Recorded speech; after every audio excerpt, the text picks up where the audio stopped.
നന്നായിട്ട് നമ്മൾ പണവും അതുപോലെ സന്താനങ്ങളെയും മക്കളെയെല്ലാം കൊടുക്കുമ്പോ അവർക്ക് നമ്മൾ ഹൈറിങ്ങനെ ഒളരിച്ച് അള്ളാഹ്ക്ക് വലിയ സ്നേഹമുള്ളത് കൊണ്ട് എന്റെ കച്ചവടമൊക്കെ അള്ള പുരോഗമിപ്പിക്കുകയാണ്, എനിക്ക് ധാരാളം മക്കളെ തരികയാണ്, എന്നെ അള്ളങ്ങനെ ഉഷാറാക്കുകയാണ് എന്ന് വിവരമില്ലാത്ത വിശ്വാസമില്ലാത്തവൻ വിചാരിച്ചു പോയോ? അവര് ബോധമില്ലാത്തവര് തന്നെയാണ് നബിയേ. എന്റെ കൊടുതി വലിയ പരീക്ഷയാ, എന്റെ കൊടുതി വലിയ പരീക്ഷയാ. പരീക്ഷയിൽ ജയിച്ചിങ് കയറിപ്പോരണം. കിട്ടുന്നത് കൊണ്ടാരും ഞാൻ വലിയ ആളാന്ന് വിചാരിക്കണ്ട, അത് ഒരു രംഗത്തും വിചാരിക്കണ്ട. ഏത് രംഗത്തും കിട്ടുന്നവൻ പേടിച്ച് വിറക്കണം. ഈ പാവപ്പെട്ട ഞാൻ ഇവിടുന്ന് പ്രസംഗിക്കുമ്പോ നിങ്ങൾ കുറച്ച് ആളുകൾ മുന്നിലിരിക്കുമ്പോ ഞാൻ വലിയ ആളാണ് എന്റെ മനസ്സിൽ വിചാരിച്ചാൽ എന്റെ അധപ്പതനം തന്നെ. പണക്കാരൻ ഞാൻ വലിയ പണക്കാരനാണെന്ന് വിചാരിക്കുമ്പോ അധപ്പതനം തന്നെ. അല്ലാഹു തആല ഓരോ സെക്കൻഡിലും തരുന്ന നിയമത്തുകളല്ലാതെ, അല്ലാഹു ഓരോ സെക്കൻഡിലും നിയന്ത്രിക്കുന്നത് കൊണ്ടല്ലാതെ ആർക്ക് എന്ത് അധികാരമുണ്ട് സഹോദരന്മാരെ? ആർക്കെന്ത് പവറുണ്ട്? പവർ മുഴുവനുമുള്ളവൻ അല്ലാഹുവല്ലേ. അല്ലാഹു അക്ബർ, അല്ലാഹു അക്ബർ, അല്ലാഹു അക്ബർ, അല്ലാഹു അക്ബർ. പ്രസവിക്കപ്പെട്ട ഉടനെ തന്നെ നിന്റെ വീട്ടിൽ ആദ്യം 4 പ്രാവശ്യം കേൾപ്പിച്ചത് അതല്ലേ വലിയവൻ അള്ളയാണ്.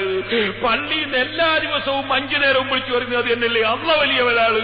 നീ വലിയവനല്ലടോ. എത്ര വലിയ പണക്കാരനാണെങ്കിലും വലിയവനല്ല, എത്ര വലിയ പണ്ഡിതനായാലും വലിയവനല്ല, എത്ര വലിയ സ്വാധീനമുള്ളവനും വലിയവനല്ല. വലിയവൻ അള്ള മാത്രമാണ്. അള്ള പറയുന്നത് നമ്മളിങ്ങനെ കൊടുക്കുന്നത് കാണുമ്പോ നമ്മളിങ്ങനെ ഹൈറിങ്ങനെ കൊടുക്കുകയാണ്, നമുക്ക് വലിയ സ്നേഹമാണെന്ന് വിചാരിക്കുന്നുണ്ടോ വിശ്വാസമില്ലാത്ത ആൾക്കാരോ? ഇന്നല്ലദീനഹും മിൻ ഖശിയത്തി റബ്ബിഹിം മുശ്ഫിഖൂൻ. എല്ലാവരും അങ്ങനെയല്ല കേട്ടോ.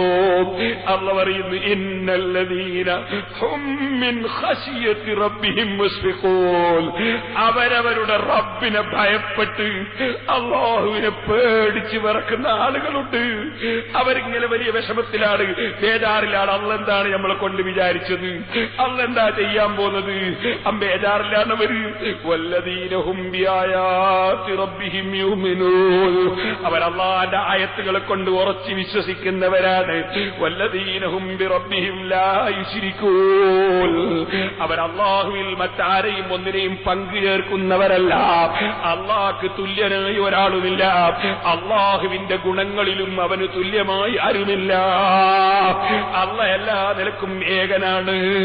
വല്ലദീന യൂതൂന മാ ഖുലൂബുഹും വജില അന്നഹും ഇലാ റബ്ബിഹിം റാജിഊൻ. അത്തരക്കാരുടെ സദഖ എങ്ങനെയാണെന്നറിയോ? അല്ലാഹുവിൽ ഉറച്ചു വിശ്വസിച്ച മുഅ്മിനീങ്ങളുടെ സദഖ എങ്ങനെയാണെന്നറിയോ? സദഖ കൊടുക്കുമ്പോൾ ഇത് നഷ്ടമായി പോയി എന്ന നിലക്കല്ല അവരുടെ സദഖ. അവരെ ധർമ്മത്തെക്കുറിച്ച് അല്ലാഹു പറയാണ് വല്ലദീന യൂതൂന മാ ആതൗ. അവർ കൊടുക്കുന്ന വസ്തുക്കൾ, അവർ കൊടുക്കുന്ന ധനങ്ങൾ, അവർ കൊടുക്കുന്ന സംഗതികൾ അവർ കൊടുക്കുന്നു. വഖുലൂബുഹും വജില. അവരെ മനസ്സിങ്ങനെ വിറക്കുകയാണ്. എന്തിനാ വിറക്കുന്നതെന്നറിയോ? ഒരു പോയിപ്പോയല്ലോ എന്ന് വിചാരിച്ചുള്ള പറയല്ല. അന്നഹും ഇലാ റബ്ബിഹിം റാജിഊൻ. അവരെ റബ്ബിന്റെ അടുക്കലേക്ക് മടങ്ങിപ്പോകുന്നവരാണല്ലോ. അല്ലാഹുവിന്റെ കോടതിയിലെത്തുമ്പോൾ ഞാനിക്കൊടുത്ത 10 ലക്ഷം, ആ 10 ലക്ഷം അല്ലാഹു സ്വീകരിച്ചിട്ട് എനിക്ക് ഫലം കിട്ടുമോ? ഞാനിപ്പോ കൊടുക്കുന്ന 1 കോടി, ആ കോടി അല്ലാഹു സ്വീകരിച്ചിട്ട് എനിക്ക് ഫലം കിട്ടുമോ? പടച്ചറബേ, നിന്റെ ദീനിന് എന്റെ പണം വേണ്ട. പടച്ചറബേ, നിന്റെ ദീനിന് പേരോട് അബ്ദുറഹ്മാന്റെ പ്രസംഗം വേണ്ട. പടച്ചറബേ, നിന്റെ ദീനിന് ഞങ്ങൾ ആരും വേണ്ട. നീ നിന്റെ റബ്ബ്, നീ നിന്റെ ദീന് സംരക്ഷിക്കാൻ അധികാരമുള്ളവനും കഴിവുള്ളവനുമാണ്. എനിക്കെന്തെങ്കിലും നിന്റെ പൊരുത്തത്തിന് ചെയ്യാൻ സാധിച്ചിട്ട് നീ അതൊന്ന് സ്വീകരിച്ചു കിട്ടിയാൽ അത് വലിയ ഭാഗ്യം തന്നെ. റബ്ബിലേക്ക് മടങ്ങിപ്പോകുന്നവരാണ് ചിന്തയാണല്ലോ. ആ ഒരു ചിന്തയാണ് അവരെ ഭരിക്കുന്നത്. അതുകൊണ്ട് കൊടുക്കുന്ന സമയത്ത് അവരെ ചിന്ത ഇത് പോയിപ്പോയല്ലോ എന്നല്ല, ഇതൊന്ന് അള്ളാഹ് സ്വീകരിച്ചു കിട്ടേണ്ടിയിരുന്നു. ആരും അറിയേണ്ടതില്ല, ആരും കേൾക്കേണ്ടതില്ല, ഒരു പേപ്പറിലും പേര് വരേണ്ടതില്ല, ഒരു നോട്ടീസിൽ കാണേണ്ടതില്ല, ഒരു സ്റ്റേജും ഒന്നും പറയേണ്ടതില്ല. ഞാൻ കൊടുക്കുന്ന എന്റെ റബ്ബിന് വേണ്ടി ആ റബ്ബന്നിത് സ്വീകരിച്ചു കിട്ടേണ്ടിയിരുന്നു, ആ റബ്ബന്നിത് പൊരുത്തപ്പെടേണ്ടിയിരുന്നു. ഈ ഒരു ചിന്തയിൽ അവർ അല്ലാഹുവിൽ ലയിച്ചുകൊണ്ട് അവർ പേടിക്കുന്നവരാണ്, അവരെ ഹൃദയം പിടക്കുന്നവരാണ്. അല്ലാഹ് ഇതൊന്ന് സ്വീകരിക്കുമോ? നിന്റെ 10,000 അല്ലാഹ്ക്കെന്തിരുവളും, നിന്റെ ലക്ഷവും കോടിയും അല്ലാഹ്ക്കെന്തിരുവളും, ആകാശങ്ങളും ഭൂമിയുമൊക്കെ സൃഷ്ടിച്ച് പോറ്റി വളർത്തുന്ന രാജാവിന് നിന്റെ നക്കാപ്പിച്ച വേണോ സഹോദരാ? നിന്നെ അല്ലാഹ് പരീക്ഷിക്കുകയല്ലേ? പണം തന്നിട്ട്, ധനം തന്നിട്ട് പരീക്ഷിക്കുകയല്ലേ? ഫർളായ സക്കാത്ത് ശരിക്കും കൊടുക്കുന്നുണ്ടോ? പാവപ്പെട്ടവരെ സഹായിക്കുന്നുണ്ടോ? അല്ലാഹുവിന്റെ ദീനിനോട് സഹകരിക്കുന്നുണ്ടോ? ആ പരീക്ഷയിലൊന്ന് വിജയിച്ചു കിട്ടണമെന്ന നിലക്ക് പരീക്ഷയ്ക്ക് പോകുന്ന കുട്ടികൾക്ക് മനസ്സ് പിടക്കുന്നത് പോലെ അള്ളാഹു ഇത് സ്വീകരിച്ചു കിട്ടുമോ എന്ന പിടക്കലാണ് അവരെ മനസ്സിന്.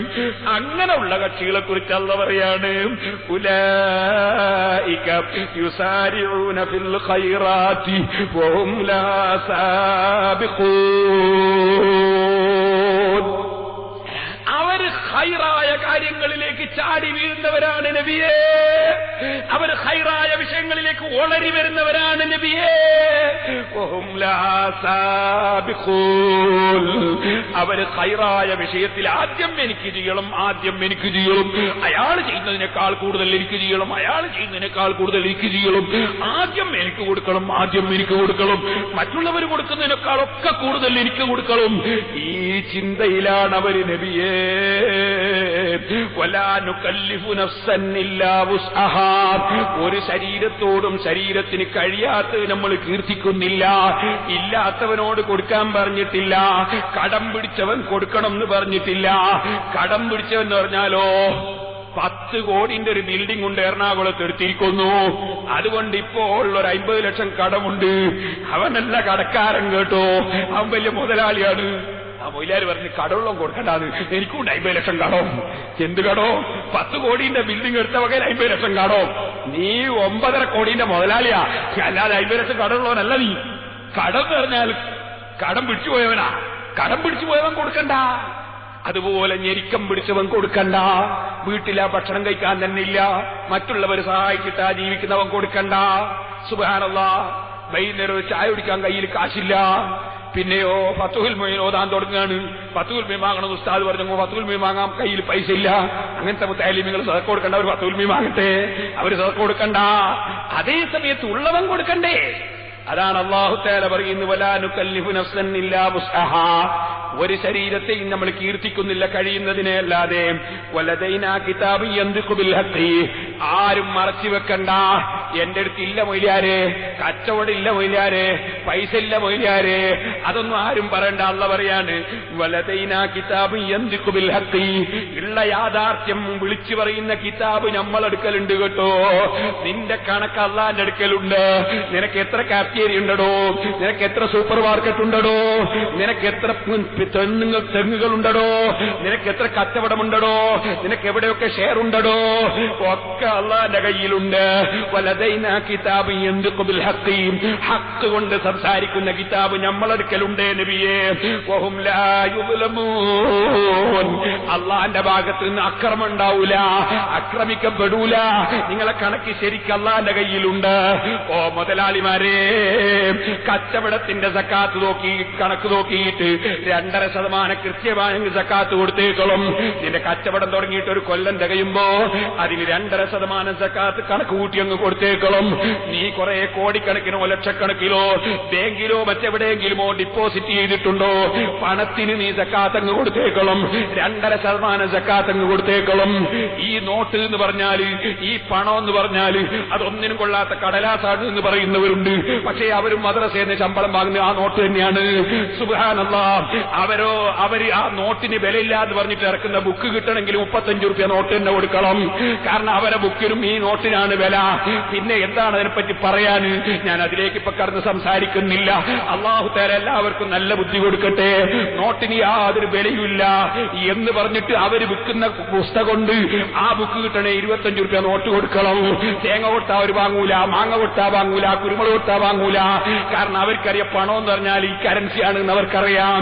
പിന്നെ ജനങ്ങൾ ആരെങ്കിലും സാധുക്കൾക്ക് വല്ല സക്കാത്തും കൊടുക്കുന്നുണ്ടെങ്കിൽ അത് മുടക്കാൻ വേണ്ടി മസാല പറയണ്ട, മറിച്ച് സാധുക്കൾക്ക് കിട്ടേണ്ട അവകാശം കിട്ടട്ടെ.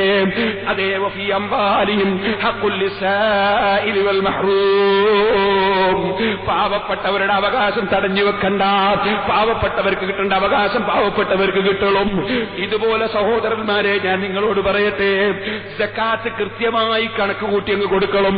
കൃത്യമായി നമ്മളെ നാട്ടിലെ മുതലാളിമാര് അവരുടെ മുഴുവൻ സൂപ്പർ മാർക്കറ്റുകളും അവരുടെ മറ്റ് കച്ചവടങ്ങളും അവരുടെ ധനങ്ങളും ഒക്കെ ശരിക്ക് കണക്ക് കൂട്ടിയിട്ട് നമ്മളെ നാട്ടിലെ മുതലാളിമാര് സക്കാത്ത് കൊടുക്കുന്നുണ്ടെങ്കിൽ ഞാൻ പറയട്ടെ, നമ്മളെ മഹലിലൊന്നും ഒരൊറ്റ ചെട്ടക്കുടിലുണ്ടാവൂല, ഒരൊറ്റ കട്ടപ്പര ഉണ്ടാവൂല, ഒരൊറ്റ പെണ്ണിന്റെ കല്യാണത്തിന് ബുദ്ധിമുട്ടേണ്ടി വരൂല.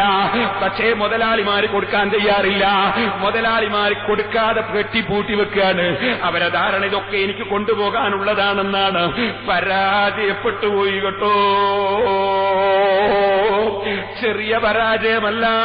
സക്കാത്ത് കൊടുക്കാതെ അല്ലാഹുവിന്റെ മുന്നിലങ്ങെത്തുമ്പോ അല്ലാഹു അവന്റെ ഖുർആനിൽ പഠിപ്പിക്കുന്നു, ഓ ജനങ്ങളെ, നിങ്ങൾ സക്കാത്ത് കൊടുക്കാതെ കെട്ടിപ്പൂട്ടി വെച്ചിട്ട് റബ്ബിന്റെ മുമ്പിലങ്ങെത്തുമ്പോ അതാ കെട്ടിപ്പൂട്ടി വെച്ച സാധനങ്ങള് അല്ലാഹു തആല വെറും ഒരു പാമ്പിനെ പോലെ ചവിടിയാക്കിയിട്ട് നിങ്ങളെ കഴുത്തിൽ അണിയിക്കപ്പെടും. അത് നിങ്ങളിങ്ങനെ മഹ്ശറേന്ന് കൊത്തിക്കൊണ്ടിരിക്കും. സക്കാത്ത് കൊടുക്കാതെ വെച്ച സ്വത്ത് ആരും ധരിക്കണ്ട, നീ മരിച്ചുപോയാ നിന്റെ സക്കാത്ത് കൊടുക്കേണ്ട സക്കാത്തിന്റെ കണക്ക് നോക്കിയിട്ട് ആ കണക്കനുസരിച്ച് കൊടുക്കേണ്ടത് മുഴുവൻ സാധുക്കൾക്ക് തിരിച്ചു വെച്ചതിന് ശേഷമല്ലാതെ നിന്റെ മക്കൾക്ക് സ്വത്തവകാശം എടുക്കാൻ പാടില്ല, നിന്റെ ഭാര്യക്ക് എടുക്കാൻ പാടില്ല, നിന്റെ കുടുംബത്തിനെടുക്കാൻ പാടില്ല. എത്ര സക്കാത്ത് കൊടുക്കാറുണ്ടോ നിന്റെ ജീവിതത്തിൽ ഇന്നേ വരെ, എത്ര കൊല്ലത്തെ സക്കാത്തുണ്ടോ അത് മുഴുവനും കണക്ക് കൂട്ടിയിട്ട് അത് മുഴുവനും സാധുക്കൾക്ക് മാറ്റിവെച്ചിട്ടല്ലാതെ മുതലാളിന്റെ ഒരു കച്ചവടവും സ്വത്തവകാശമെടുക്കാൻ അനവകാശികൾക്ക് അധികാരമില്ല. നീ കൊടുക്കാതെ വെച്ചതുകൊണ്ട് അത് ഒഴിവാകുന്നില്ല. നിന്റെ സന്താനങ്ങളും നിന്റെ അവകാശികളും അത് കൊടുത്തിട്ടല്ലാതെ സ്വത്ത് ഭാഗിക്കാൻ പാടില്ല. അത് അവരുടെ അവകാശമാണ്. കൊല്ലം തികയുമ്പോ തന്നെ സാധുക്കൾ ഇതിന്റെ കച്ചവടത്തിന് കൂറുകൂടിപ്പോയി. ആരും കൂറുകൂടാതെ ബാക്കിയുള്ള കൂരാരെയും കൂടി മെല്ലെ അങ്ങട്ട് ഉന്തി നശിപ്പിച്ചിട്ട് എന്റെ കയ്യിലാക്കണമെന്നല്ലേ നിന്റെ ചിന്ത. എന്നാ സഹോദര നീ ഓർക്കണം, കൊല്ലം തികയുമ്പോ നിന്റെ കച്ചവടത്തിന് 2.5% പാവപ്പെട്ടവര് കൂറുകൂടിപ്പോയി കേട്ടോ. നീ കൊടുത്തില്ലെങ്കിലും അത് അവരുടേത് തന്നെ, അവരെ അവകാശം തന്നെ. ഇവിടെ കൊടുത്തില്ലെങ്കിൽ ആഖിറത്തിൽ നിന്റെ കഴുത്തിൽ അതാഭരണമായി ഖിയാമനാളിൽ അത് കഴുത്തിൽ കൊത്തുന്ന, കഴുത്തിലിടപ്പെടുന്ന പാമ്പിന്റെ കോലത്തിൽ അത് നിന്നെ കൊത്തി ശിക്ഷിക്കുമെന്ന് അല്ലാഹുവിന്റെ ഖുർആൻ പഠിപ്പിക്കുന്നു. ഒട്ടകത്തിന്റെയും മറ്റും സക്കാത്ത് നമ്മളെ നാട്ടിലില്ലാത്തതുകൊണ്ട് ഞാൻ പറയുന്നില്ല. അത് കൊടുക്കാത്തവന്റെ കഴുത്തിൽ ഒട്ടകം കയറിയിരുന്നിട്ട് അതിനെയും വഹിച്ചുകൊണ്ട് മഹ്ശറയിലേക്ക് വരുമെന്ന് അല്ലാഹുവിന്റെ റസൂല് പറയുന്നു. സക്കാത്ത് കൃത്യമായി അങ്ങ് കൊടുത്തേക്കണം, സദഖ നന്നായി അങ്ങ് ചെയ്തേക്കണം. ധനം എന്ന് പറയുന്നത് മനുഷ്യന്റെ മനസ്സിന് വല്ലാത്ത പിടുത്തമുള്ള ഒരു സാധനമാണ്. അതാ ഖുർആനിൽ അല്ലാഹു പറഞ്ഞു, ഇന്നൽ ഇൻസാന ലിറബ്ബിഹി ലകനൂദ് വഇന്നഹു അലാ ദാലിക ലശഹീദ് വഇന്നഹു ലിഹുബ്ബിൽ ഖൈരി ലശദീദ്. മനുഷ്യൻ നന്ദി കെട്ടവനാണ്. മനുഷ്യൻ പണത്തോട് വല്ലാത്ത സ്നേഹമുള്ളവനാണ്. ഈ പണത്തോടുള്ള സ്നേഹം ആഖിറം നഷ്ടപ്പെടുത്തുന്ന സ്നേഹമായി പോകരുത്. ആഖിറം നിലനിൽക്കുന്ന വിധത്തിലുള്ള സ്നേഹമല്ലാതെ പണത്തിനെ പ്രേമിക്കണ്ട. അത് താഴ്ന്നൊരു സാധനം. ഒരു ദിവസം അതും വിട്ട് നീ പോകണ്ടേ. എത്ര മുതലാളിമാർ നമ്മളെ നാട്ടിൽ നിന്ന് മരിച്ചുപോയി. എത്ര വലിയ വലിയ മുതലാളിമാർ പോകുമ്പോ എന്താ കൊണ്ടുപോയത്? പോകുമ്പോ 3 കഷ്ണം തുണി കൊണ്ടുപോയി, 3 കഷ്ണം തുണി കൊണ്ടുപോയി. പിന്നെ എന്ത് കൊണ്ടുപോയി? പിന്നെ അവർ കുറച്ച് പരുത്തിയും കൊണ്ടുപോയി. വേറെ എന്ത് കൊണ്ടുപോയടോ? പോകുമ്പോ ഒന്നും കൊണ്ടുപോയിട്ടില്ല. അപ്പൊ നിനക്കുള്ളത് എന്താ? നിനക്കുള്ളത് നീ ധർമ്മം ചെയ്തത് നിന്റേത്, നീ സമ്പാദിച്ചു വെച്ചത് വേറെയുള്ളവരുത്. നിന്റെ ശേഷം ചിലപ്പോ മക്കൾ കള്ളുടിക്കുന്നുണ്ടാവും, അല്ലെങ്കിൽ മക്കൾ വേറെന്തെങ്കിലും ചെയ്യുന്നുണ്ടാകും. ചില മക്കൾ നല്ല നന്നാക്കി മക്കളെ പോറ്റിയിട്ടുണ്ടോ? മക്കളെ ആലിമീങ്ങളുമായി ബന്ധപ്പെടുത്തിയിട്ടുണ്ടോ? മക്കളെ നന്നാക്കിയിട്ടുണ്ടോ? എന്നാ നിനക്ക് വേണ്ടി ചിലപ്പോൾ ധർമ്മം ചെയ്യുന്നുണ്ടാവും. അൽഹംദുലില്ലാഹ് ഖൈർ.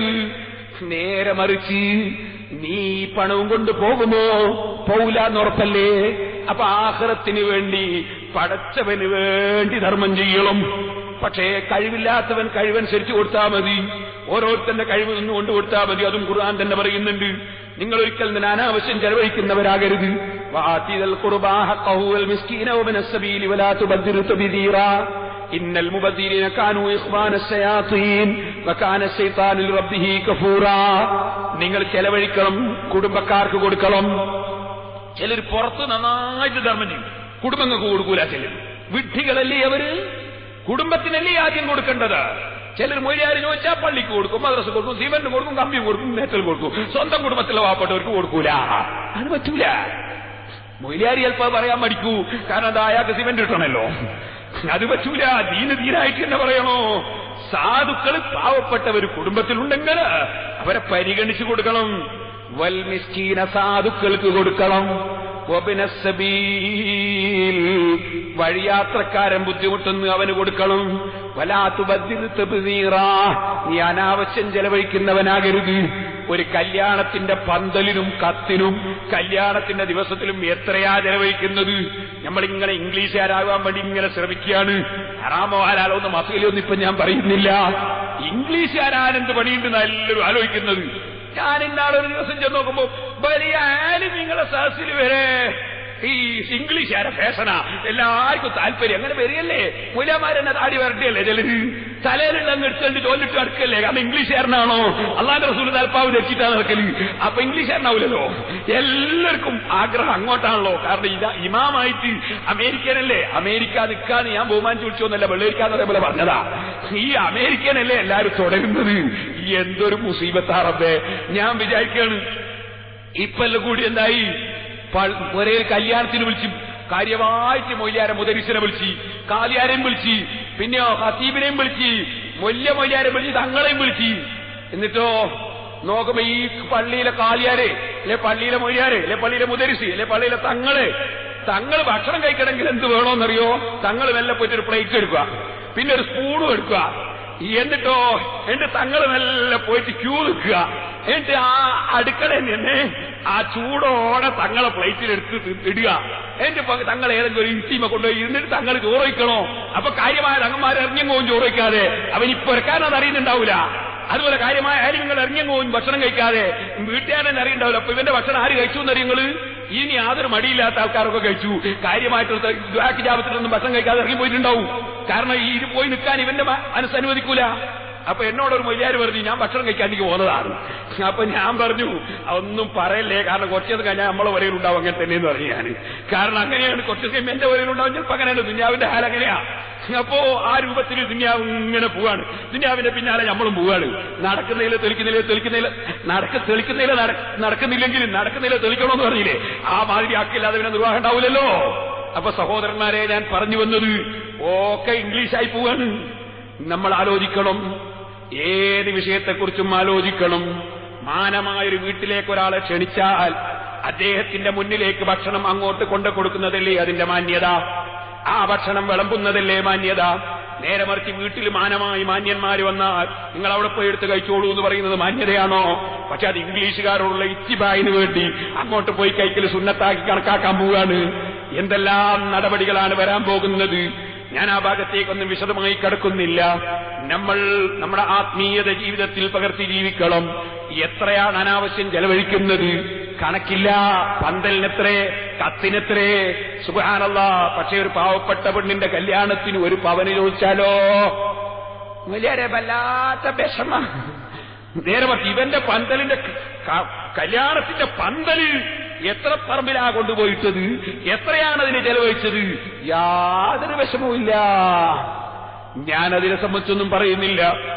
അതേസമയത്ത് വേറെ ചിലര് എന്തെങ്കിലും ഒരു സദഖ കൊടുക്കുന്നുണ്ടേ മുടക്കാന്, റബീഉൽ അവ്വൽ 12-ന് നേരത്തെ മൗലിദിനെ പറ്റി നേരത്തെ അറബികൾ പറഞ്ഞല്ലോ, റബീഉൽ അവ്വൽ 12-ന് ഭക്ഷണം കൊടുക്കുന്നു. അപ്പൊ ചില അങ്ങാതിരി ഇപ്പൊ ഈ ഭക്ഷണം ആർക്ക് വേണോ? ചോറെല്ലാരും വെറുക്കൂല്ലേ? പിന്നെ എന്തിനിപ്പി ഭക്ഷണം കൊടുക്കുന്നു? നമുക്ക് അരി കൊടുത്താൽ പത്തിരി വേണ്ടവർക്ക് പത്തിരി ചൂടാ, കഞ്ഞി വേണ്ടവർക്ക് കഞ്ഞി വെക്കാം. പിന്നെ വേണ്ടാത്തൊരു വിറ്റ് പൈസ ആയിക്കൂടെ, നമുക്ക് അരി കൊടുത്തൂടെ? നല്ല ആശയാന്ന് തോന്നും, കേട്ടുനോക്കിയാല് ഉള്ളിന്റെ ഉള്ളിൽ വഹാബിയാണ്, ഉള്ളിന്റെ ഉള്ളിൽ മുജാഹിദാണ്. എന്തേ ഇവൻ ഇത് മുടക്കാനുള്ള ഏർപ്പാട് തുടങ്ങുക, ആസൂത്രിതമായി തുടങ്ങാണ്.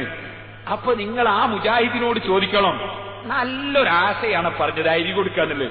നിന്റെ മകന്റെ കല്യാണത്തിന് നമുക്ക് അങ്ങനെ ആക്കണം. നിന്റെ മകളെ കല്യാണത്തിന്, മുജാഹിദിന്റെ മകളെ കല്യാണത്തിന് എല്ലാവർക്കും അരി കൊടുക്കാം. എന്നാ പൊരേ കൊണ്ടൊരു പത്തിരി വിടാലോ, കഞ്ഞും വെക്കാലോ, വേണേ വിറ്റ് കഴിച്ചാക്കാലോ. അപ്പൊ നോക്കുമ്പോ മുജാഹിദിനെ പറ്റില്ല. മോളെ കല്യാണത്തിന് അതുപോലെ ബിരിയാണി വെച്ച് കൊടുക്കണം. എന്താ കാരണം? ഭക്ഷണം കൊടുക്കുമ്പോ ഒരു സന്തോഷം ആവുള്ളൂന്നാ. അതെന്നെ സൂക്കേട്. റസൂലുള്ളാഹി ജനിച്ചന്ന് സന്തോഷിച്ചൂടാ. ആ സന്തോഷം ഇല്ലാതാക്കാനായി ഭക്ഷണം മുടക്കാൻ പോയതുവേ. അതിനാ ഇവൻ അരിയാക്കാന്ന് അഭിപ്രായം പറഞ്ഞത്. ആ സന്തോഷം മുടക്കാനാ. ഓ സഹോദരന്മാരെ, അത്തരത്തിലുള്ള ഏതെല്ലാം രോഗാണുക്കളുണ്ടോ ആ രോഗാണുക്കളെ മുഴുവനും മുന്നിൽ കണ്ടുകൊണ്ട് പ്രതിവിധി തേടണം. ഞാൻ ആ ഭാഗത്തേക്കൊന്നും ഇപ്പൊ വിശദമായി കടക്കുന്നില്ല. ഉദ്ഹിയ്യത്ത് അറുക്കണം. പെരുന്നാളിനോടനുബന്ധിച്ച് പാവപ്പെട്ട ജനങ്ങളുണ്ട്. നിങ്ങളൊന്ന് ചെന്ന് നോക്ക്. കുണ്ടുതോടിലും തൊട്ടിൽ പാലത്തും അതിന്റെ അപ്പുറം വയനാട്ടിലുമൊക്കെ എത്ര ആളുകളാണ് അവിടെ പാവപ്പെട്ടവർ ഉദ്ഹിയ്യത്ത് അറുക്കുന്നത്. അവിടെയുള്ള ജമാഅത്ത് ഇസ്ലാമിക്കാർ പരസ്യമായി പറയുന്നു, സുന്നികളെ ജുമഅക്ക് പോയാൽ ഉദ്ഹിയ്യത്തിന്റെ ഇറച്ചി കൊടുക്കൂല, പെരുന്നാളിന്റെ നരിയും കൊടുക്കൂല, സുന്നികളെ ജുമഅക്ക് പോയവർക്ക് ഒന്നും കൊടുക്കൂല, കല്യാണം നടക്കുന്ന സഹകരിക്കൂല. ചിലര് പറഞ്ഞ് മയ്യത്ത് മൈതാനിയെ മറവിയാനും സമ്മതിക്കൂല. അപ്പൊ ഒരു പാവ മനുഷ്യന്മാർ എന്നോട് പറഞ്ഞു, ഞാൻ ഓലച്ചെട്ട് കെട്ടിട്ട് നടക്കുന്ന സമയം ഒരു പാവ മനുഷ്യന്മാർ, ഉസ്താദെ മയ്യത്തും മറമാടാൻ സമ്മതിക്കൂല എന്നാ പറയുന്നത്, മൈതാനിയിൽ നിന്നാ സുന്നീന്റെ കൂടെ കൂടിയാള്. ഞാൻ പറഞ്ഞു, നിങ്ങൾ മരിച്ചാൽ മറമാടുന്ന കാര്യം ഞാൻ ഏറ്റെന്ന് പറഞ്ഞു. നിങ്ങൾ മരിച്ചെങ്കിൽ എന്നാലും മറവാടുന്ന കാര്യം ഞാൻ ഏറ്റെന്ന് പറഞ്ഞു. പിന്നെ ഇതുവരെ ഒരാളെയും മറവാടാനായിട്ടില്ല. അങ്ങനത്തെ കുറെ ഭീഷണിപ്പെടുത്തുന്നവരുണ്ട് ലോകത്ത്. അവരോട് കൂടിയാലേ അങ്ങനെയായിപ്പോ ഇങ്ങനെയായിപ്പോ എന്നൊക്കെ പറഞ്ഞ് ഭീഷണി. അള്ളാഹുവിന് വിശ്വസിക്കണോ? അള്ളയാ കൊടുക്കുന്നത്, അള്ളയാ തടയുന്നതാണ് ആദ്യം ഉറപ്പിക്കണോ. ഈ മനുഷ്യന്മാരെ ഒന്നും ഉറപ്പിക്കണ്ട. മനുഷ്യന്മാർക്കായിരിക്കാം മുഖ്യമന്ത്രിയുടെ കസേരക്ക് ഉറപ്പുണ്ടോ? ഒരു തെരഞ്ഞെടുപ്പ് കഴിയുമ്പോ മുഖ്യമന്ത്രി എത്ര പ്രാവശ്യം മാറുന്നുണ്ട്. ആർക്കാ ഇവിടെ ഉറപ്പുള്ളത്? ഉറപ്പുള്ളവരുണ്ട്. കസേര ധരിക്കാത്തവൻ, ഞെരുക്കം സംഭവിക്കാത്തവൻ, അധികാരത്തിന് കുറച്ചിൽ സംഭവിക്കാത്തവൻ, അതാണ് റബ്ബുൽ ആലമീൻ. ആ റബ്ബുൽ ആലമീനായ റബ്ബിനെ കൊണ്ടുറപ്പിക്കണം. ആ റബ്ബില് മനസ്സ് തിരിയണം. അവർക്കാ സ്വർഗം, അവർക്കാണ് അർശിന്റെ തണല്, അവർക്കാണ് അല്ലാഹുവിന്റെ പൊരുത്തം. ഞാൻ നീട്ടി സംസാരിക്കുന്നില്ല. അപ്പൊ ഉദ്ഹിയ്യത്ത് പറഞ്ഞു വന്നത്, ഞാൻ ഈ നാദാപുരയിലുള്ള മുതലാളിമാർ, അള്ളാഹു ചിലവർക്ക് ബർക്കത്ത് ചെയ്യട്ടെ, ഞാൻ അവരോട് പറഞ്ഞു, അള്ളാഹു ഞാൻ അവരുടെ പേര് പറയുന്നില്ല, അവർ ചിലപ്പോൾ ഇഷ്ടപ്പെട്ടില്ലെങ്കിലോ, ഞാൻ അവരിൽ ചിലരോട് പറഞ്ഞു, നിങ്ങൾ ഉദ്ഹിയ്യത്ത് ഇറക്കണം. നിങ്ങൾക്ക് ഉണ്ടാക്കാൻ കഴിയും. നിങ്ങൾ അധികം ദുബായിലാണ്ടാകുക, നിങ്ങൾക്ക് അറക്കാനും കൊടുക്കാനൊക്കെ ബുദ്ധിമുട്ടാണ്. നിങ്ങൾ ഉദ്ഹിയ്യത്ത് ഇറക്കാനുള്ള സംഖ്യ ഏൽപ്പിക്കൂ. കുറ്റ്യാടിയിൽ നിന്ന് ഉദ്ഹിയ്യത്ത് ഇറച്ചിട്ട് പാവപ്പെട്ട സുന്നിക്ക് വിതരണം ചെയ്യും. അതുപോലെ കുറ്റ്യാടിയുടെ പരിസരങ്ങളിൽ വിതരണം ചെയ്യും. നിങ്ങൾ ഏൽപ്പിക്കൂ. അൽഹംദുലില്ലാഹ് കൊല്ലത്തിന് ഉദ്ഹിയ്യത്ത് ഇറക്കുന്നവരുണ്ട് അവിടെ. ഇങ്ങനെ ഏൽപ്പിച്ചിട്ടാ. ഞാൻ ഇവിടെയും പറയാ, ഒരു ബുദ്ധിമുട്ടും വേണ്ട, നമുക്ക് ഇവിടുന്ന് അർത്ഥം വിതരണം ചെയ്യാമല്ലോ. സാധുക്കൾ ഇതിന്റെ ചുറ്റും ധാരാളമുണ്ട്. ഉദ്ഹിയ്യത്തിന്റെ മാംസം അവർ കഴിക്കട്ടെ, നമുക്കും കഴിക്കാലോ. എന്റെ പണമുള്ള ആളുകൾ ഉദ്ഹിയ്യത്തിന്റെ ഷെയർ ചേരാൻ വേണ്ടി നമ്മളെ പള്ളിയെ സത്തീബിന്റെ ഏൽപ്പിച്ചാൽ മതി. എന്റെ ഉദ്ഹിയ്യത്തിന്റെ മാംസം നമുക്ക് വിതരണം ചെയ്യാനുള്ള സംവിധാനം ഉണ്ടാക്കണം. അങ്ങനെ ഓരോ സ്ഥലത്തും ചെയ്യാമല്ലോ. എന്നാ ഉദ്ഹിയ്യത്ത് നടക്കും. അധികാരം പൈസ കൊടുക്കാൻ മടിച്ചിട്ടല്ല, അതിനേക്കാളൊക്കെ കൂടുതൽ കൊടുക്കുന്നവരായിരിക്കും. പൈസ കൊടുക്കാൻ മടിച്ചിട്ടല്ല. പിന്നെ അതിന് അധ്വാനിക്കാൻ കഴിയൂല, നമ്മളെ കൊണ്ട് നോക്കാൻ കഴിയൂല. പിന്നെ ആളുകൾക്ക് ആക്ഷേപമായിരിക്കും, അവൻ ഇറച്ചി കിട്ടിയില്ല, മറ്റൊരു കിട്ടിയില്ല. ഇങ്ങനത്തെ ഒരു ആക്ഷേപം ഉണ്ടാവില്ല. നമ്മൾ കൈകാര്യം ചെയ്താൽ കിട്ടിയവർ കിട്ടി, കിട്ടാത്തവർ കിട്ടിയില്ല. കിട്ടിയില്ലെങ്കിൽ എന്ത്? ഒന്നുമില്ല. കിട്ടിയാലെന്ത്? ഒന്നാലുമില്ല. കിട്ടിയവനൊക്കെ തിന്നോട്ടെ, അല്ലാത്തൊന്നും തിന്നണ്ട. ഈ ആക്ഷേപം മേടിച്ചിട്ടാ പലരും ചെയ്യാറ്. ഞാൻ ഒരാൾ, നിങ്ങൾ എന്താണോ മൗലൂദ് മുസ്ലിംമാര് മൗലൂദ് കഴിക്കണം, ചെറുങ്ങനെങ്കിലും കഴിക്കണം, എന്നാലേ സാധാരണക്കാർ കഴിക്കുള്ളൂ. അതിന് മൊയ്യാമാർ മൗലൂദ് ഒറ്റയും കഴിക്കൂല. പിന്നെ എങ്ങനെ മറ്റുള്ളവർ മൗലൂദ് കഴിക്കുക? പണ്ട് പഠിക്കേണ്ട മൊയ്യാമാരെ കണ്ടിട്ടേ മറ്റുള്ളവർ പഠിക്കേണ്ടത്. അതിന് ആലിമീങ്ങൾ ആദ്യം മൗലൂദ് കഴിക്കണ്ടേ? ഇന്നാരോ എന്നോട് പറഞ്ഞു, ഞാൻ ഇന്നലെ പറഞ്ഞിരുന്നു, എന്ത് ബെല്ലടിക്കുമ്പോ അപ്പുറത്ത് സംസാരിക്കാൻ പറ്റുന്നേ ബെല്ല് വെക്കണം വീട്ടിൽ, എന്നാല് പെണ്ണുങ്ങൾ പുറത്തിറക്കാതെ ഒക്കുള്ളൂ. പിന്നെ എന്നോട് അങ്ങനെ ഇപ്പൊ എല്ലാവർക്കും ബെല്ല് വെക്കാൻ കഴിയോ? മൊയ്യാമാരെല്ലാം വെച്ചിട്ടുണ്ടോ എന്ന് ചോദിച്ചിട്ടുണ്ടെന്ന്. ഞാൻ പറഞ്ഞു, ഞാൻ വെച്ചിട്ടുണ്ട്. മറ്റുള്ളവരാരും എന്നെ കണ്ടിട്ടുണ്ട്, എനിക്കിപ്പോ എല്ലാവരും ബെല്ല് വാങ്ങി കൊടുക്കാൻ കഴിയോ? അപ്പൊ ഞാൻ പറഞ്ഞത്, ഓരോരുത്തർ നന്നായാൽ അതായില്ലേ. അപ്പൊ നമ്മളെന്ത് വേണോ? മൗലൂദി നമ്മൾ എങ്ങനെ ആള് കൂടുതലുമായിട്ടാ കൈവനുസരിച്ച് മതി. നമ്മളെ വീട്ടിൽ നിന്ന് റസൂലുള്ളാഹിന്റെ മദ്ഹ് റബീഉൽ അവ്വലായാലൊന്ന് ചെല്ലണം. ഒരാളെങ്കിലും വിളിച്ച് ഭക്ഷണം കൊടുക്കണം, ഒറ്റൊരാളായാലും തിരക്കില്ല. അതിന് ഭക്ഷണം, സന്തോഷത്തിന് ഭക്ഷണം കൊടുക്കും. അതുപോലെ ഉദ്ഹിയ്യത്ത് കഴിയില്ലെങ്കിൽ നമ്മൾ ഒത്താശ ചെയ്തു കൊടുക്കണം. കഴിയുന്നവർ അതിന് ഷെയർ ചേർന്നിട്ടെങ്കിലും ഇറക്കണം. അതിന്റെ മസ്കലകളിലേക്കൊന്നും പങ്കെടുക്കില്ല. മസ്കല അറിയാത്ത ഒന്നല്ലല്ലോ ഇപ്പോൾ പ്രശ്നം. സംഗതി നടക്കുന്നില്ല എന്നുള്ളതല്ലേ. അപ്പൊ പാവപ്പെട്ട ആളുകൾക്ക് കൊടുക്കാൻ ഏൽപ്പിക്കണം. പിന്നെ അത് കിട്ടിയില്ല, ഒരാളോട് പോലും എന്തായിക്കത് അതിന് ഒരാൾ ക്ഷണിച്ച് മറ്റൊരാൾ ക്ഷണിച്ചില്ല എന്നൊക്കെ പറഞ്ഞു ആക്ഷേപമായി പോകും. അങ്ങനെയൊക്കെ ചിന്തിച്ചപ്പോൾ ദുനിയാവിലൊന്നും നടക്കും. അള്ളാനെ പേടിച്ച് നടക്കണമെന്ന് ഞാൻ പറഞ്ഞത്. മനുഷ്യന്മാരെ പേടിക്കരുത്, അള്ളാനെ ഭയപ്പെട്ട് ജീവിക്കണം. അപ്പൊ നമ്മൾ എല്ലാ കാര്യത്തിലും നന്മയിലൊക്കെ നമ്മൾ മുന്നിൽ വേണം. ഖൈറായ കാര്യങ്ങളിൽ ഉളരുന്നവർ, ചാടി വീഴുന്നവരാകണം മുഅ്മിനീങ്ങൾ. അവർക്കാണ് അല്ലാഹു സ്വർഗം കൊടുക്കുന്നത്. ഈ ചിന്ത നമ്മുടെ ഖൽബിൽ വേണം. മക്കൾ ജനിച്ചാൽ അഖീഖത്തറുക്കണം. മക്കൾ ജനിച്ചാൽ അഖീഖത്തറുക്കണം. അഖീഖത്തറുക്കുക എന്ന് പറഞ്ഞാലോ, ആൺകുട്ടിയാണെങ്കിൽ 2 വയസ്സുള്ള ആടിനെ 2 അറുത്താൽ ഏറ്റവും നല്ലതാണ്. 1 അറുത്താലും മതി. അതിന്റെ മാംസം വിതരണം ചെയ്യുക. വേവിച്ചിട്ട് കൊടുക്കുന്നതാ കൂടുതൽ നല്ലത്. ഉദ്ഹിയ്യത്തിന്റെ മാംസമാണെങ്കിൽ വേവിക്കാതെ പച്ച കൊടുക്കുന്നതാണ് നല്ലത്. സഹോദരന്മാരെ, അഖീഖത്ത് അങ്ങനെ തന്നെയാകണമെന്നില്ല. ഉദ്ഹിയ്യത്തിന് ഷെയർ ചേരുന്നത് പോലെ ഒരു ഒട്ടകത്തിന്റെയോ, ഒട്ടകം പോട്ടെ നമ്മളെ നാട്ടിൽ പറയേണ്ടതില്ല, പോത്തിന്റെയോ കുട്ടന്റെയോ അങ്ങനെ 2 വയസ്സുള്ള അത്തരം മൃഗങ്ങളുടെ 7 കൊണ്ടും അഖീഖത്തറുക്കാം. 7 മക്കൾക്കും കൂടി ഒരു പോത്തിനർത്താലും മതി. അപ്പം മകന് വയസ്സ് 14 ഉസ്താദെ, ഒന്നിന്, മറ്റേന് 12 മറ്റേന് 9 മറ്റേന് 8 അങ്ങനെ 7 കുട്ടികളുടെ 7 കുട്ടിയും കൂടി ഒട്ടപ്പോത്തിനർത്താൽ മതി. എന്നിട്ടോ അങ്ങ് വിതരണം ചെയ്താൽ മതി. അപ്പൊ നിന്നിൽ നിന്ന് അഖീഖത്ത് വിട്ടുപോലെ കുട്ടിക്ക് പ്രായം തികയുന്നത് വരെ ബാപ്പന്റെ പേരിൽ തന്നെയാണ് ആ ചുമതല. പ്രായം തികഞ്ഞാലോ ബാപ്പ അർത്തിട്ടില്ലെങ്കിൽ ആ കുട്ടിന്റെ പേരിൽ തന്നെയാ ചുമതല. എന്റെ അഖീഖത്ത് എന്റെ ബാപ്പ അർത്തില്ലെങ്കിൽ ഇപ്പൊ എനിക്കർക്കൽ സുന്നത്താ. എനിക്ക് വയസ്സത്രയായിരുന്നത് ഓട്ടില്ല, അഖീഖത്ത് ഒഴിവായി പോവില്ല. അഖീഖത്തർക്കൽ സുന്നത്താണ്. ആ സുന്നത്തും ധർമ്മത്തിന്റെ ഭാഗമാണ്. ഉദ്ഹിയ്യത്ത് ധർമ്മത്തിന്റെ ഭാഗമാണ്. ഈ പെരുന്നാളിനോടനുബന്ധിച്ച് ഉദ്ഹിയ്യത്തറുക്കുന്ന ധാരാളം ആളുകൾ വേണം. വഅദ് പറയുന്നത് വെറുതെയല്ല, വഅദ് കൊണ്ട് ഫലം കിട്ടാനാണ്. ആരെങ്കിലും ഒരാൾ പ്രവർത്തിച്ചാൽ നമുക്ക് നിന്റെ പ്രതിഫലം ലഭിക്കും. അല്ലാഹു നമ്മുടെ മജ്ലിസുകൾ അല്ലാഹു പൊരുത്തപ്പെട്ട മജ്ലിസായി സ്വീകരിക്കട്ടെ. ഞാൻ ദീർഘിപ്പിച്ച് സംസാരിച്ച് ഇന്ന് നിങ്ങളെ ബുദ്ധിമുട്ടിക്കൊന്നില്ല. ഇൻഷാ അല്ലാഹ് ബാക്കി കാര്യങ്ങൾ നാളെയും മറ്റന്നാളുമായി നമുക്ക് പറയാം. അല്ലാഹു തആല നല്ലവരായി ജീവിച്ച് നല്ലവരായി മരിക്കാൻ നമുക്കൊക്കെയും തൗഫീഖ് നൽകട്ടെ. അനാവശ്യം ചെലവഴിക്കുന്നതിന് പകരം ആവശ്യമുള്ള വിഷയങ്ങളിലൊക്കെ ചെലവഴിക്കണം. ഒരു കാര്യം, ഒരു ചെറിയ ചരിത്രം പറഞ്ഞുകൊണ്ട് ഞാൻ എന്റെ പ്രസംഗം നിർത്തട്ടെ. സഹോദരന്മാരെ, ബഹുമാനപ്പെട്ട സുൽത്താനുൽ ആരിഫീൻ അഹ്മദുൽ കബീർ റിഫാഇ ഖദ്ദസല്ലാഹു സിർറഹുൽ അസീസ്, ബഹുമാനപ്പെട്ടവരുടെ ഒരു ചെറിയ ചരിത്രം പറഞ്ഞുകൊണ്ട് ഞാൻ നിർത്തട്ടെ. ഒരു കാര്യം മസ്അല പറഞ്ഞപ്പോ ഞാൻ ദീർഘിപ്പിച്ചപ്പോ ഞാൻ പറഞ്ഞതിന്റെ ഇടയ്ക്കൊന്ന് 2 മസ്അല പറഞ്ഞാണ്. ഉദ്ഹിയ്യത്ത് അറുത്ത് കൊടുക്കുമ്പോ അതിൽ പച്ച തന്നെ കുറച്ച് സദഖ ചെയ്യണം പാവപ്പെട്ടവർ. 500 1 കിലോ എങ്കിലും നമ്മൾ പാവപ്പെട്ടവർക്ക് കൊടുക്കണം. ബാക്കി പാവപ്പെട്ടവർക്ക് തന്നെ കൊടുക്കണമെന്നില്ല, എല്ലാവർക്കും കൊടുക്കാം. അതിന്റെ മസ്അല ഇൻഷാ അല്ലാഹ് സമയം കിട്ടിയാൽ ഞാൻ പിന്നെ പറയാം. സാധുക്കൾക്ക് ഉദ്ഹിയ്യത്തിന്റെ മാംസം കിട്ടിയാൽ അവർക്ക് തിന്നുകയും ചെയ്യാം, മറ്റൊരാളെ തീറ്റിക്കുകയും ചെയ്യാം, വിൽക്കുകയും ചെയ്യാം. പണക്കാർക്ക് ഉദ്ഹിയ്യത്തിന്റെ മാംസം കിട്ടിയാൽ സ്വന്തം തിന്നാം, വിൽക്കാൻ പറ്റൂല. അതുപോലെ ഉദ്ഹിയ്യത്തിന്റെ കുറെ മസ്അലകൾ പറയാനുണ്ട്. ഉദ്ഹിയ്യത്തിന്റെ തോല് അത് പള്ളിക്ക് കൊടുക്കരുത്, മദ്രസക്ക് കൊടുക്കരുത്. യതീംഖാനക്കാർ വന്നാൽ അവർക്കും കൊടുക്കണ്ട. യതീംഖാനക്കാർ അവരെ കമ്മിറ്റിയിൽ എടുത്തിട്ട് ബിൽഡിംഗ് ഉണ്ടാക്കൂ, അല്ലെങ്കിൽ ബെഞ്ച് വാങ്ങൂ, ചില വേറെ എന്തെങ്കിലും പരിപാടിയാക്കൂ, അപ്പോ അല്ലെങ്കിൽ പറമ്പ് വാങ്ങൂ. അതിനൊന്നും ഉദ്ഹിയ്യത്തിന്റെ തോല് കൊടുക്കാൻ പറ്റൂല. ഉദ്ഹിയ്യത്തിന്റെ തോല് സാധുക്കൾക്ക് കൊടുത്തേ, അവർ വിറ്റ് കാശാക്കിക്കോട്ടെ, വിരോധമില്ല.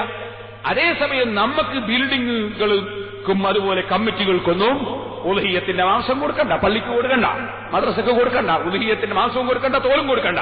നിയമം ഒരുപോലെയാണ്. എന്നാൽ പാവപ്പെട്ടവർക്ക് തോല് കൊടുത്താൽ അവർക്ക് വിറ്റ് പൈസയാക്കാം.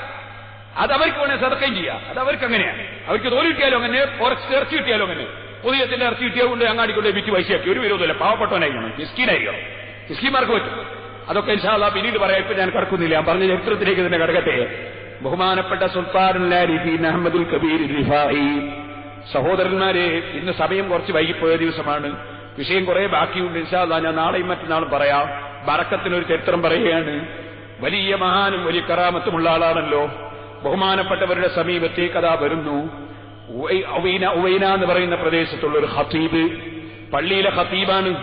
അദ്ദേഹം വന്നിട്ട് പറയുന്നു, വലിയ ഷെയ്ഖാണ് ജമാലുദ്ദീൻ, ഷെയ്ഖ് ജമാലുദ്ദീൻ വന്ന് പറയുന്നു, ഓ അഹ്മദുൽ കബീർ റിഫായി, എന്റെ തൊട്ടടുത്ത വീട്ടില് അതാ ഷെയ്ഖ് ഇസ്മായിൽ ഇബ്നു അബ്ദുൽ മുൻഇം എന്ന് പറയുന്ന മഹാനുണ്ട്. എന്റെ തൊട്ടടുത്ത ആളാണ്. അദ്ദേഹത്തിന് ഒരു 1-ാം നമ്പർ തോട്ടമുണ്ടെന്റെ. അടുത്ത തോട്ടമാണ്. ആ തോട്ടമൊന്ന് എനിക്ക് കിട്ടണമെന്ന് ഞാൻ കുറെ ദിവസമായി ആശിക്കുന്നു. ഞാനതിന് വില പറഞ്ഞിട്ട് അയാൾ വിൽക്കുന്നില്ല. ശൈഖ് അവറുകളൊന്ന് എന്റെ കൂടെ വന്നിട്ട് ആ തോട്ടമൊന്ന് എനിക്ക് തരാൻ വേണ്ടി പറയണം, വില കൊടുക്കാം. ബഹുമാനപ്പെട്ട അഹ്മദുൽ കബീർ റിഫായി റളിയല്ലാഹു അൻഹു അങ്ങോട്ട് ആളെ പറഞ്ഞേക്കാതെ ബഹുമാനപ്പെട്ടവർ ആ മഹാനെ കാണാൻ, ശൈഖ് ഇസ്മായിൽ ഇബ്നു അബ്ദുൽ മുൻഇമിനെ കാണാൻ അങ്ങോട്ട് ചെന്നു.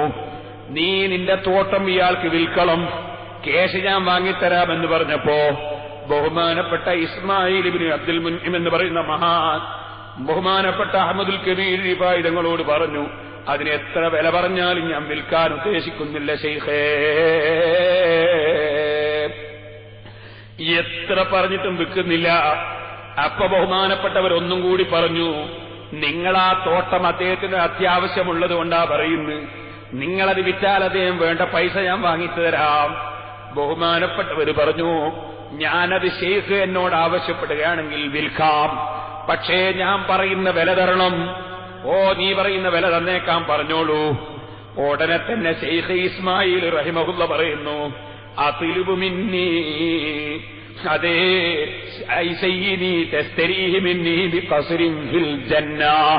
സ്വർഗത്തിൽ എനിക്കൊരു മാളിക വില തരണം. ദുന്യാവിലെ പണം എനിക്ക് വേണ്ട, സ്വർഗത്തിൽ എനിക്കൊരു മാളിക വില തരണം. അതിന് നിങ്ങൾ തയ്യാറുണ്ടെങ്കിൽ തരാം. ഇസ്മായിലെന്നോരിൽ ചോദിച്ചോരു തോപ്പ് അയവിലേക്ക് തരുമോന്ന് കേട്ടോവർ, ദുന്യാവിലുള്ള മുതലെന്നിൽ വേണ്ടാന്ന് ദുഷ്കരമായി 4 സ്വർഗം കൊടുത്തോവർ.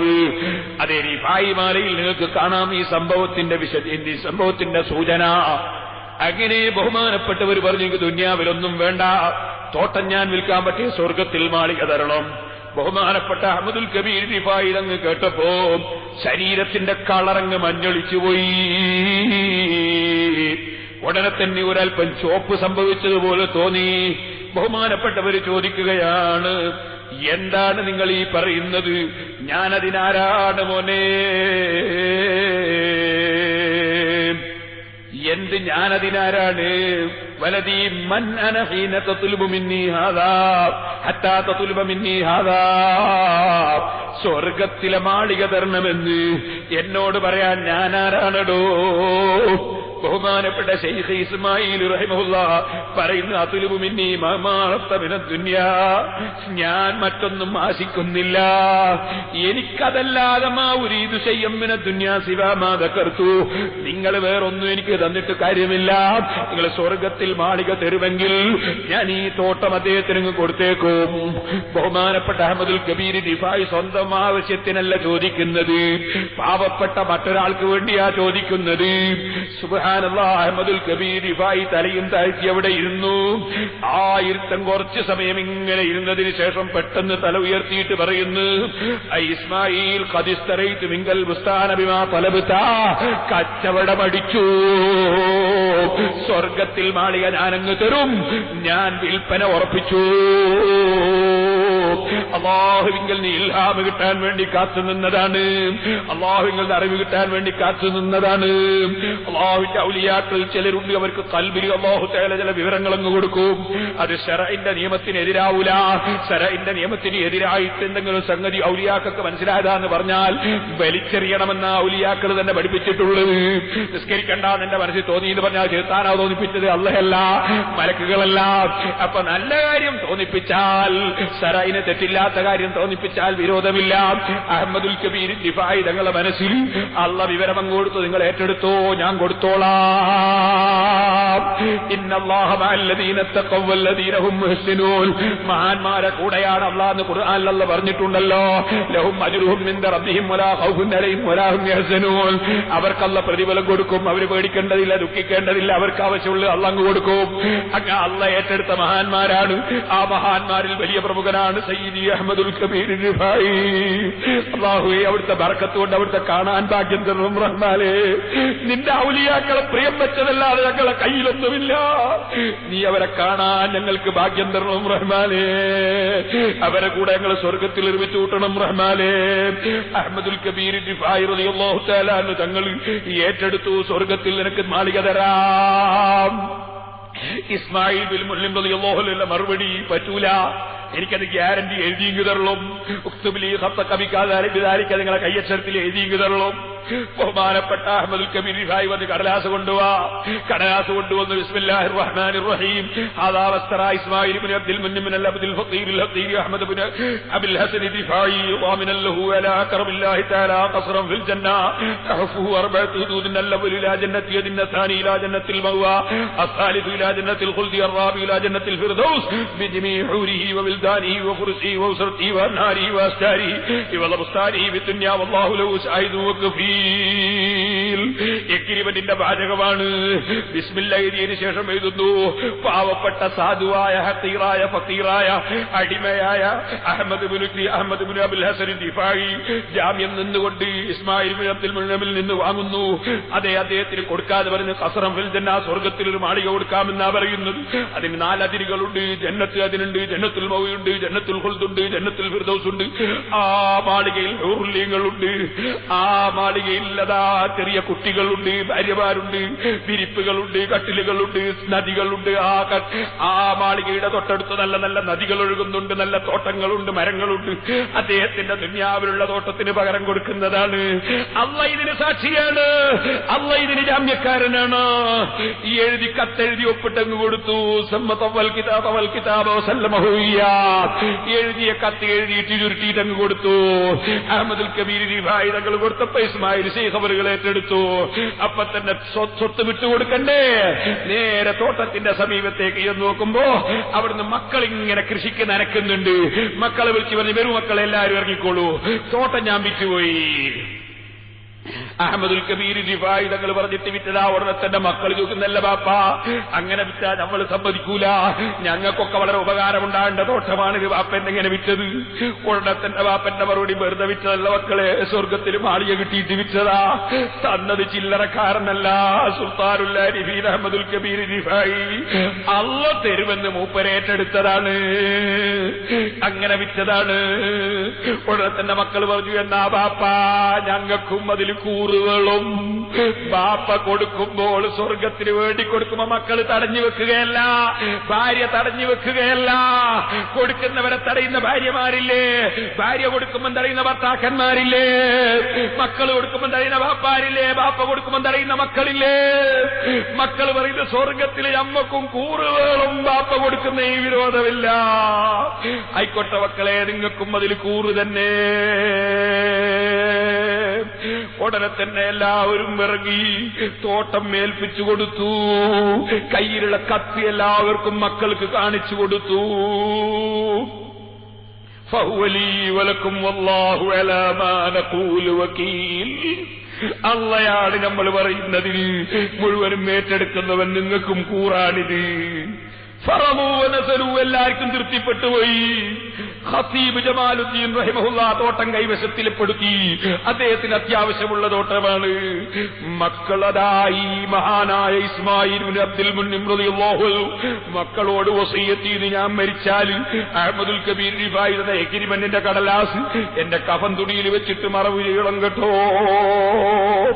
മക്കളെ പറഞ്ഞതുപോലെ തന്നെ ബാപ്പ മരണപ്പെട്ടപ്പോ ആ പറഞ്ഞതുപോലെ തന്നെ മറവ് ചെയ്തതിന് ശേഷം അത് മറവ് ചെയ്യുന്ന സമയത്ത് കഫൻ തുണിയിൽ ഈ എഗ്രിമെന്റിന്റെ കടലാസം വെച്ചിട്ട് കഫൻ ചെയ്തു. സഹോദരന്മാരെ, അങ്ങനെ കത്ത് കൊടുത്തത് അതിൽ മറവ് കത്ത് ആ കഫൻ തുണിയിൽ വെച്ച് മറവ് ചെയ്ത് അങ്ങനെ പിറ്റേ ദിവസം പിറ്റേ ദിവസം നേരം വെളുത്തപ്പോ മിനൽഗദി, പിറ്റേ ദിവസമായപ്പോ ഈ മക്കൾ സിയാറത്തിന് വേണ്ടി ബാപ്പന്റെ കബറും പുറത്തുനിന്നുപോയി. ചെന്ന് നോക്കുമ്പോ വജദു അലാ ഖബ്രിഹി മക്തൂബൻ, ആ കബറിന്റെ മുകളിലൊരു എഴുത്ത് കാണുന്നു. എഴുത്തങ്ങനെ തന്നെ കൊണ്ടുവന്നു. അഹ്മദുൽ കബീർ റിഫായി തങ്ങളെ ഏൽപ്പിച്ചു. അതാണ്, നിങ്ങൾക്ക് കാണാം. ദുനിയാവിലുള്ള മുതലന്നിന് വേണ്ടാന്ന് ദുഷ്കരമായി 4 സ്വർഗം കൊടുത്തോവർ. 4 സ്വർഗം അതിരി വെച്ചുകൊണ്ട് സ്വർഗത്തിലെ മാളിക കൊടുത്തു. മവാഅദീനിന്നും ഫിർദൗസ് ഖുൽദിന്നും മർഹത്തവർക്കന്ന് ഖുദ്റത്തിൽ വന്നോവർ. മനീദം ഖത്ത് ഖാബിറിൻ പുറത്തിന് മക്കള് എടുത്ത് വലി കയ്യിൽ കൊടുത്തോവർ. കത്തെടുത്ത് കൊണ്ടുവന്ന് അഹ്മദുൽ കബീർ റിഫായി തങ്ങളെ കയ്യിൽ കൊടുത്തു. അത് പൊളിച്ച് വായിച്ചു നോക്കുമ്പോ സുബ്ഹാനല്ലാഹ്, അതിലുള്ളത് ഖുർആനിൽ നിന്നൊരായത്താണ്. ആയത്തിന്റെ ഭാഗമാണ്.